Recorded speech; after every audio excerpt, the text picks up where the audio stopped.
When times were tough in the wine industry back in the 70s, Peter Lehmann began making his own wine, teaming up with growers who suddenly found it impossible to sell their grapes.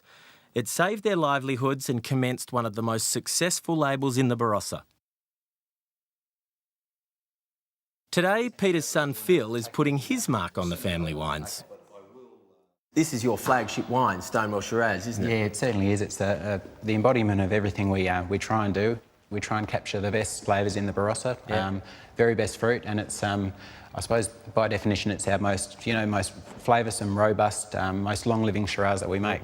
I've actually got a pretty long history with the Stonewell because I think it was back in '99 on a New South Wales tour to Tassie, and Shane Lee, Michael Slater, Steve Rickson, I think, and myself went to a little restaurant in Tassie, and we completely wiped them out of the Stonewell Shiraz, and it's been Shane's favourite wine ever since.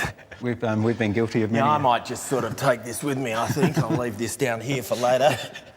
Shane, I've got one for us, mate. We're sorted. Yep.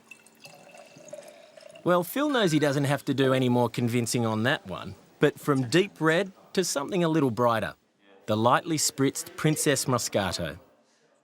So Moscato is traditionally from Muscat grape variety, and it comes in 3 different colours. So it's white Muscat, red Muscat and brown Muscat. So red Muscat is sort of the target grape for this wine. The actual name of the grape that we call it around here is Red Fronty. Is that Frontignac? Red Frontignac, yep. Yeah, I know all the words. But it looks beautiful. Yeah, it looks beautiful. When does this sort of fit into my menu? Well, I'd say this one probably fits in either right at the start of a menu on a normal day. Yeah, so like before your eggs? Yep. Possibly before breakfast on Melbourne Cup weekend. Nice. But the beauty of this one is that it's quite low in alcohol. Like it's only about 6% alcohol. Yeah, right. That's great. 2.4 standard drinks. It's great.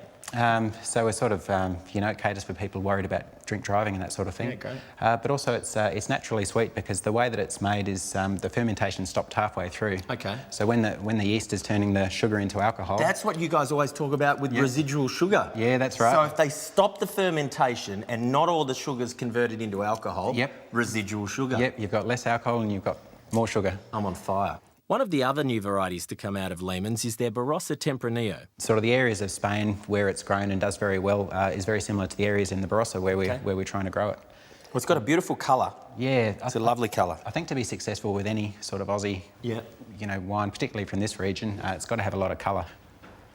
Personally, I find the thing about Tempranillo that sets it apart most from sort of our mainstays of Shiraz or Cabernet Sauvignon is on the palate it's medium to full-bodied initially, but then it has a lovely savoury tannin and actually probably makes it, quite ideal as a food wine.